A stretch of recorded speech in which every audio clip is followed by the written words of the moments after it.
All right.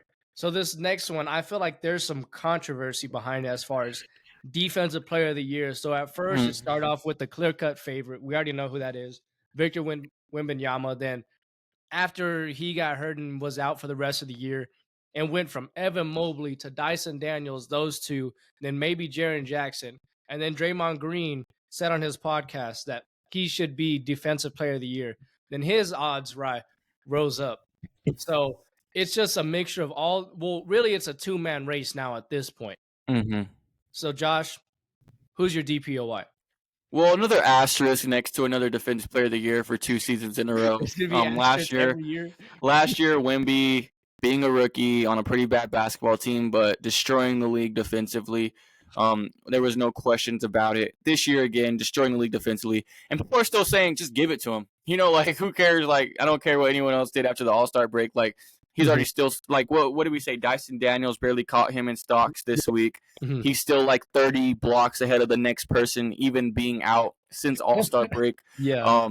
He's averaged 1.1 steals per game, 3.8, nearly 4 blocks per game in his second season.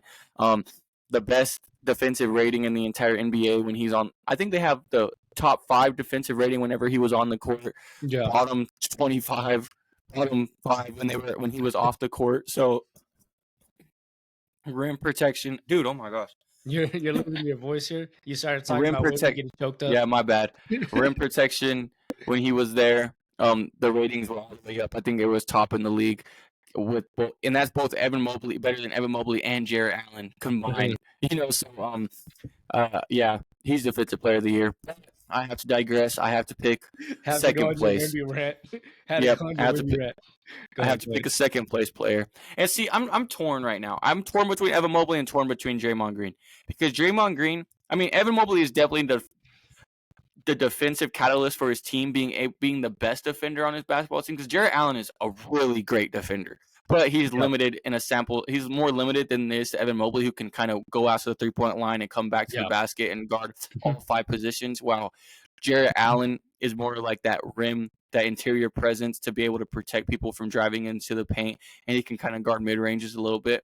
Yeah. But Evan Mobley is definitely deserving. He's always up there for defensive player of the year. Like he's never the winner. But he's always in that second place. Like he's always in second or third place, like behind Rudy Gobert. This year for most of the season was behind Wemby and Chet last year, and then this year he's always been in the top 3 range behind a Dyson Daniels, behind a Victor Wembanyama, behind a Draymond Green, so he's always consistently in that conversation. And then as far as Draymond Green, he is definitely the defensive catalyst for Golden State. I believe if he wasn't on that team, their defense would be probably absolutely terrible because he's able to be the maestro. He knows when people are going to do what they're going to do. He studies the game. He averages 1.5 steals, one block a game. Evan Mobley only averaged 1.6 blocks a game and only is still a game. So for me, I think I'm going to lean more towards Draymond Green just because there's less help around him defensively as there is for an Evan Mobley because still Darius Garland's a good perimeter defender. Jarrett Allen. I know that's kind of messed up to say because people are going to say, well, he can't handle being on a better team. Let's say if Jason Tatum was up or Jaylen Brown were for defensive player of the year, you'd be like, oh, they're on one of the best ones, or if Chet were to win, So I get that's a pretty bad argument. But I do think as much as Draymond Green has to do on his basketball team and still keeping them around, but I do think this last game, like we were talking about earlier, between them and the Clippers is going to decide whether he wins it or not. I think if they're able to get in the playoffs, Draymond Green's going to win. If they're not, then I think Evan Mobley's going to win. Yeah, so, okay. I'm going to go ahead and say this. I don't care how this game goes. I think Evan Mobley, this is a lot clearer who the DPOY is than MVP is, in my opinion. I think Evan Mobley is a clear-cut MVP. Or not MVP, not MVP. Whoa. Clip that, chat, clip that. He is by far the defensive player of the year. And I'm going to give my reasons why. So, yes, he only averages 1.6 blocks a game, but he's third in the league as far as contested shots. That's 10.5. And then he has 34 multi-block games this year. Yeah. And he's the only player with the steal and over a block and a half to record less than 2 fouls a game. I know something damn sure Draymond can't do. And then since 2021, he's done this every single year. He's only 1 in 4 players to record 400 blocks and 200 steals. the Cavs, they're third in the league in field goal percentage allowed when Evan Mobley's on the court. And then they're seventh in defensive rating whenever Evan Mobley's on the court. So I just think that, yes, Draymond, he is one of the best defenders in the league, but I just think that Evan Mobley, he's been in the running the entire year. It wasn't until post All-Star break where Draymond really got in the conversation. And I think that's where it kind of throws me off because I don't want to be impacted by this award just by on the back half. Yeah. See, I agree with that. I do think, like I said earlier, Evan Mobley's always been in the conversation. There's really no one. So if I'm switching, Evan Mobley's going to be the defensive player of the year. You convinced me. But no, I do agree with that. Evan Mobley was like more consistently in the conversation than Draymond Green. Honestly, I just feel like if the Hawks had a better record too, I think Dyson Daniels would be up there because his case I think arguably is better than both. If I'm being like completely honest, what is it like 3 steals? 3 steals, 1 block per game. So it's like he's like Wemby's numbers, but opposite. Like just a little bit.